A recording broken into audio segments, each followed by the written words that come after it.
ನಮಸ್ಕಾರ, welcome to ಯೋಯ್ TV Kannada. Chikkaballapur Lok Sabha ಕ್ಷೇತ್ರ ಚುನಾವಣೆಯಲ್ಲಿ ಬಿಜೆಪಿಯ ಡಾಕ್ಟರ್ ಸುಧಾಕರ್ ಭರ್ಜರಿ ಗೆಲುವು ಸಾಧಿಸಿದ್ದಾರೆ. ಅವರು ತಮ್ಮ ಸಮೀಪದ ಪ್ರತಿಸ್ಪರ್ಧಿ ರಕ್ಷಾ ರಾಮಯ್ಯ ವಿರುದ್ಧ 1 ಲಕ್ಷ ಮತಗಳ ಅಂತರದಿಂದ ವಿಜಯವನ್ನ ಸಾಧಿಸಿದ್ದಾರೆ. ಸುಧಾಕರ್ ಅವರು ಹಿಂದಿನ ವಿಧಾನಸಭೆ ಚುನಾವಣೆಯಲ್ಲಿ ಸೋಲನ್ನ ಕಂಡಿದ್ರು. ಆದರೆ ಈ ಬಾರಿ ಲೋಕಸಭೆ ಟಿಕೆಟ್ ಪಡೆದು ಗೆದ್ದು ಬೀಗಿದ್ದಾರೆ. ಇಂದಿನ ನೋವನ್ನ ಕೂಡ ಮರೆತಿದ್ದಾರೆ. ಸುಧಾಕರ್ ಅವರು ರಕ್ಷಾ ರಾಮಯ್ಯ ವಿರುದ್ಧ 1,12,866 ಮತಗಳ ಅಂತರದಲ್ಲಿ ಗೆಲುವನ್ನ ದಾಖಲಿಸಿದ್ದಾರೆ. ಸುಧಾಕರ್ ಅವರಿಗೆ ಒಟ್ಟಾರೆ 5,89,918 ಮತಗಳು ಸಿಕ್ಕಿದ್ದು, ರಕ್ಷಾ ರಾಮಯ್ಯ ಅವರಿಗೆ 4,77,052 ಮತಗಳು ಸಿಕ್ಕಿವೆ.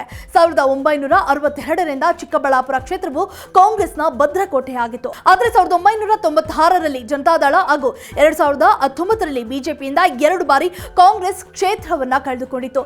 ಈ ಬಾರಿ ಮತ್ತೆ ಕ್ಷೇತ್ರವನ್ನ ಉಳಿಸಿಕೊಳ್ಳಲು ಕಾಂಗ್ರೆಸ್ ಶತಾಯಗತಾಯ ಯತ್ನ ನಡೆಸಿತಾದರೂ ಕ್ಷೇತ್ರ ಕೊನೆಗೂ ಕಮಲ ಪಾಳೆಯದ ಪಾಲಾಗಿದೆ. ಚಿಕ್ಕಬಳ್ಳಾಪುರ ಲೋಕಸಭಾ ಕ್ಷೇತ್ರ 8 ಲೋಕಸಭಾ ಕ್ಷೇತ್ರಗಳೊಂದಿಗೆ ಗಡಿಯನ್ನ ಹಂಚಿಕೊಂಡಿದೆ.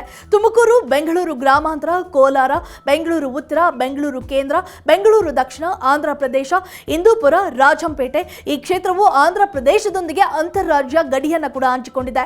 2023ರ ಕರ್ನಾಟಕ ವಿಧಾನಸಭೆ ಚುನಾವಣೆಯಲ್ಲಿ ಹೀನಾಯವಾಗಿ ಸೋತಿದ್ದ ಮಾಜಿ ಸಚಿವರುಗಳು ಈ ಬಾರಿ ಭರ್ಜರಿ ಮತಗಳಿಂದ ಗೆದ್ದು ಬೀಗಿದ್ದಾರೆ.